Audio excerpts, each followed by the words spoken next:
राधे राधे, जय माता दी। जैसे कैसे आप सब, आशा करती हूँ कि आप सब ठीक होंगे। माता रानी की प्रार्थना से मैं भी ठीक हूँ। बोलो गणेश जी महाराज की जय हो, बशेल काली माता मैया की जय हो। जैसे कि कल मैंने आपको बताया था किन्हीं मंत्रों के बारे में। जैसे मैंने 4-5 मंत्र बताए थे आपको, एक रोगी के लिए, रोगनाश के लिए, और जैसे संपदा के लिए, सभी तरह के लिए, जैसे विघ्न व्याध नाश के लिए।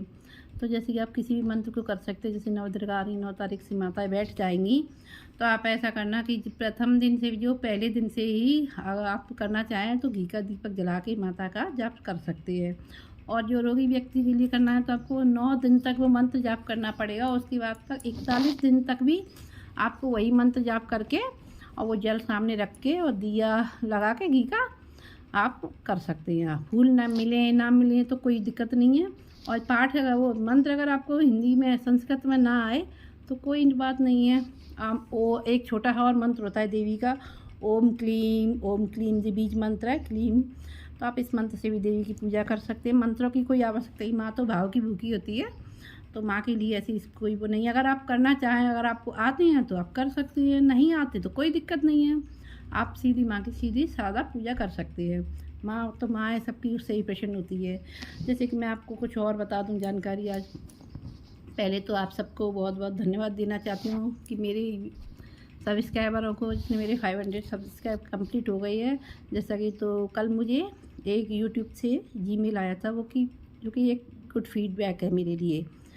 क्या है कि वो जैसे कि 500 सब्सक्राइबर कंप्लीट हो गए। जैसे कि तेज़ी से मेरे चैनल ने अभी ग्रो किया था, 15 ही दिन, सडन नहीं, 15-20 दिन के अंदर अंदर पर डे का 10 सब्सक्राइबर, 25 या 15 ये आ रहे थे मेरे चैनल पर। तो उसकी वजह से कल मेरे पर एक आया जीमेल यूट्यूब की तरफ से कि आप, मतलब आप अच्छा कार्य कर रही हो। और वो समझ गया, यूट्यूब वाले देखते हैं कि अच्छा काम कर रहे हैं तो उनको वो प्रमोट करते हैं आगे। तो मेरे चैनल को प्रमोट करने के लिए उनके पास से एक मेल आया था कि आप ऐसा कार्य कीजिए। और किसी भी संसाधन के लिए तो उन्होंने एक हब चैनल बनाया, हब करके नाम से। तो उसके संसाधन टूल्स वगैरह को हम यूज कर सकते हैं और किसी भी दूसरे क्रिएटर से हम मिल सकते हैं और उनसे सलाह ले सकते हैं। ऐसे करके तो हमारा चैनल आगे बढ़ जाएगा और वो भी हमारे चैनल को बढ़ाने में मदद करेंगे।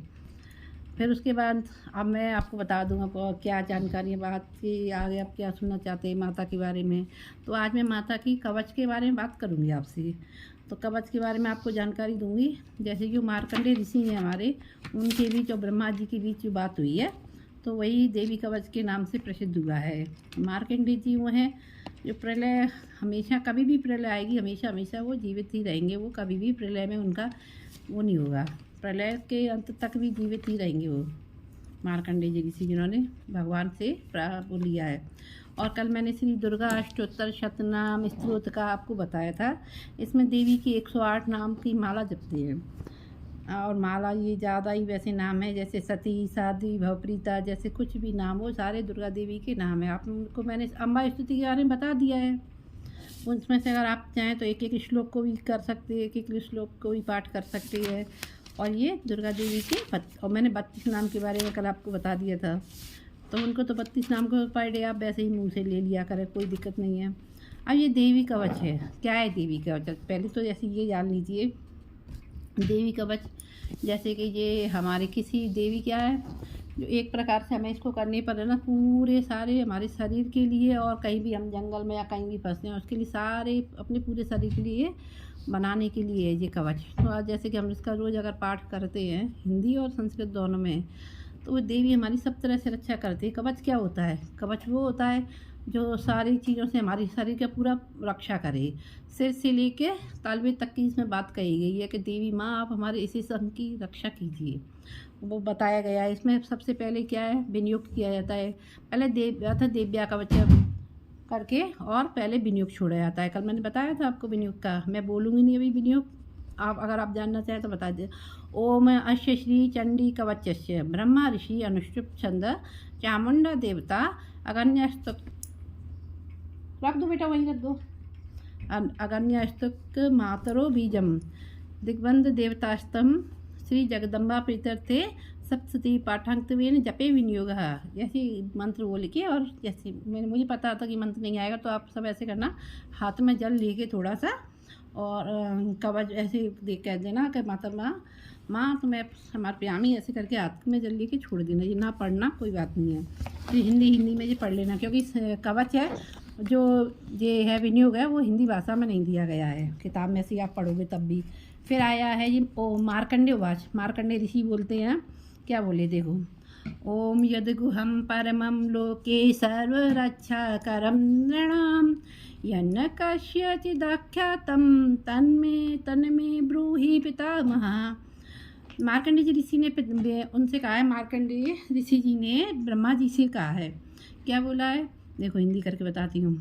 पितामह, जो इस संसार में परम गोपनीय तथा मनुष्यों की सब प्रकार से रक्षा करने वाला है, और जो अब तक आपने दूसरे मनुष्यों की सब प्रकार से रक्षा करने वाला दूसरे किसी के सामने प्रकट नहीं किया हो, ऐसा साधन मुझे बताइए।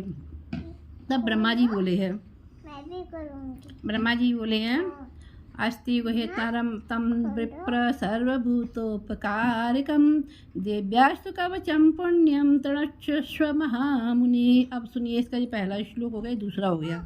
अब हमें ब्रह्मा जी ने क्या बताया है, ब्रह्मा जी बोले, ब्रह्मन ऐसा साधन तो एक देवी का कवच ही है जो गोपनीयों से भी गोपनीय, परम गोपनीय है, पवित्र तथा संपूर्ण प्राणियों का उपकार करने वाला है। महामुनि उसे श्रवण करो। देवी की 9 मूर्तियाँ हैं, कौन कौन सी, जिन्हें नवदुर्गा कहते हैं। प्रथमम शैलपुत्री चा, द्वितीयम ब्रह्मचारिणी, तृतीयम चंद्रघंटेति, कूष्मांडेति चतुर्थकम, पंचमम स्कंदमातेति, षष्ठम कात्यायनीति च, सप्तमम कालरात्रिति, महागौरी च, अष्टमम नवम सिद्धिदात्री च, नवदुर्गा प्रकीर्तिता, उक्तायतानि नामानि ब्रह्मणेव महात्मना। ये है, इसके 5 श्लोक हो गए हैं। इसमें ना माता की 9 मूर्तियों के बारे में बताया गया है। आज मेरा बेटा उधम मचा रहा है, तो मुझे वीडियो यहाँ तक ही करनी पड़ेगी, और वो मान ही नहीं रहा है, मेरी वीडियो भी नहीं बनने दे रहा है, ठीक है। तो ये मैंने आपको 5 इसके बारे में बता दी। इससे क्या है, आप इन 5 श्लोकों को पढ़ के, इसमें से ये तो 5 क्या, 2 तो उनके मार्कंडेय जी के बारे में था, एक उनका था ब्रह्मा जी का। माता के जो 3 श्लोक हैं उनमें ही उनकी पूजा पूरी नवदुर्गा की हो जाती है। 9 मूर्तियाँ कैसे करना है, अब ये अब मैं आपको फिर पूरा कवच पढ़ के बता दूँगी कल की वीडियो में। वही मेरे साथ साथ पूजा करता है, तो उसे भी कुछ वीडियो में उसे भी कुछ याद हो गए मंत्र, जैसे श्री शिवाय नमस्तुभ्यम पूरा बोल देता है। बोल के बताना, श्री शिवाय नमस्तुभ्यम बोलना। अभी नहीं बोलेगा, इसी में से कुछ ना कुछ बोलेगा। और जैसे कि ये अभी ये यहाँ तक ही ठीक है, क्योंकि ये आपको धीरे धीरे ही सारे करने हैं। अभी नवदुर्गा मतलब टाइम है ना, तो ऐसे करके 5 श्लोक आप बोल के देवी का नवदुर्गा प्रकीर्ता करके यहाँ तक आप जैसे कि रोज़ की पूजा में भी कर सकते हैं। प्रथमम शैलपुत्री, यानी पहली जो शैलपुत्री हैं, दूसरी ब्रह्मचारिणी, ऐसे करके 5 नवदुर्गा को प्रणाम कर से। 9 देवी हैं दुर्गा की, और 9वीं हैं सिद्धिदात्री, जो सब प्रकार के सुखों को देने वाली हैं देवी। तो आप ऐसे उनकी पूजा कर सकते हैं। और जैसे कि मंत्र वगैरह जो भी आपको कुछ जानना हो कर सकते हैं। जैसे कि अभी अमावस्या आ रही है, तो अमावस्या से माता तो अमावस्या से बाद नहीं बैठेंगी, तो आपको अमावस्या पे भी पितरों के लिए भी कुछ करना चाहिए। जैसे कि चौमुखा दिया जलाते हैं तिली के तेल का, अमावस्या के दिन आप एक बार जहाँ पानी का मटका या घड़ा रखते हैं आप किचन में, कुछ भी जो बर्तन रखते हो भर के, भले ही आर ओ है, चलो आर ओ के पास भी रख लो, आर ओ के पास भी एक बर्तन भर के छोटा लोटा ही भर के रख दो। तो आप उसके सामने भी यह तिली की तेल का 4 ज्योति बनाइए, चारों तरफ बत्तियां डाल के। कलावी की बना सकते हैं आप रुई की बना सकते हैं। आप बोलो, इसमें से आप बोलो, माता के पैर छू लो। तो ऐसे करके अमावस्या की शाम को ऐसे 6:30 बजे से या 7 बजे से, जैसे भी दिन डूब जाए और आपको लगे अंधेरा हो गया पूरी तरीके से, जब से आप देवताओं के लिए, पितृ देवताओं के नाम से वो चौमुखा दिए जला दीजिए। जैसे कि ये अगर ऐसे आपका पितृ दोष वगैरह होता है तो घर में कोई दोष नहीं रहेगा, पितृ दोष वगैरह। मात्र 3 अमावस्या आप करके देख लीजिए, ये मैं कह रही हूँ, तो करके देख लीजिए। अगर आपको फ़ायदा ना पड़े तो फिर छोड़ देना। जैसे कि और क्या कर सकते हैं, उसके नीचे एक चावल का दाना डाल लेना, दिए के नीचे और चार मुखी दिया जला देना। और वो दिया ना भर देना, जैसे कोई सपूरा वगैरह उसमें ले लेना बड़े से बर्तन में, वो सारी रात जलने देना जैसे। तो आपके पितृ बहुत खुश हो जाएंगे। उससे क्या है, पितृ दोष समाप्त हो जाता है। माता तो 9 तारीख से बैठ रही है दूसरे दिन, उस दिन तो सौमंती अमावस्या भी है, तो ये दिया और भी ज़्यादा प्रभावशाली रहेगा। आप ऐसे अभी जला लो एक दिया बैशाख में कर लेना, एक दिया जेठ में कर लेना, जेठ के महीने में, शायद जब तक आपको फ़ायदा पड़ जाए देख लेना। तो आप बताना मुझे, नहीं फ़ायदा पड़े तो भगवान के ऊपर है, वो तो करते तो करने वाले तो सब ईश्वर होते हैं। देखो अपन तो बस कह सकते हैं, जैसे कि मैंने किया है, फ़ायदा पड़ा है तो अपन यही कर सकते हैं।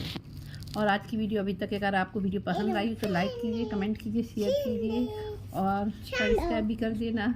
जय हो बस ये वाली काली माता मैया की जय हो। आशा करती हूँ वो आप सब पे कृपा करें। जय हो भगवती देवी। कल मैं आपके लिए एक वीडियो और बनाऊंगी जिसमें मैं देवी के अर्गला स्त्रोत और कीलक के बारे में बात करूंगी, किस तरह से कीलक करना चाहिए। इसे महादेव बाबा ने कीलित कर दिया है, तो उसका शापोद्वार भी होता है। वो सारी मिला के मैं आपको एक वीडियो आपके पास भेज दूंगी। ठीक है। जय हो, जय श्री राधे, जय हो।